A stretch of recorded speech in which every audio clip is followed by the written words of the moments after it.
شروع اللہ کا نام لے کر جو بڑا مہربان نہایت رحم والا ہے۔ آسمان کی قسم جس میں برج ہیں، اور اس دن کی جس کا وعدہ ہے،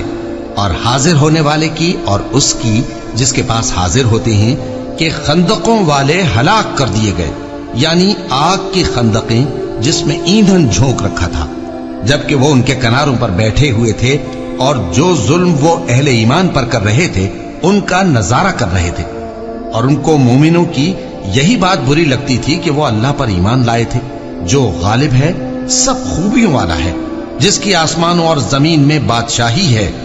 اور اللہ ہر چیز سے واقف ہے۔ جن لوگوں نے مومن مردوں اور مومن عورتوں کو تکلیفیں دیں اور توبہ نہ کی، ان کو دوزخ کا اور عذاب بھی ہوگا اور جلنے کا عذاب بھی، اور جو لوگ ایمان لائے اور نیک کام کرتے رہے ان کے لیے باغات ہیں جن کے نیچے نہریں بہ رہی ہیں، یہی بڑی کامیابی ہے۔ بے شک تمہارے پروردگار کی پکڑ بہت سخت ہے، وہی پہلی دفعہ پیدا کرتا ہے اور وہی دوبارہ زندہ کرے گا، اور وہ بخشنے والا ہے، بہت محبت کرنے والا ہے، عرش کا مالک، بڑی شان والا، جو چاہتا ہے سو کر ڈالتا ہے۔ بھلا تم کو لشکروں کا حال معلوم ہوا ہے، یعنی فرعون اور سمود کا؟ اصل بات یہ ہے کہ کافر مستقل جھٹلانے میں لگے ہیں،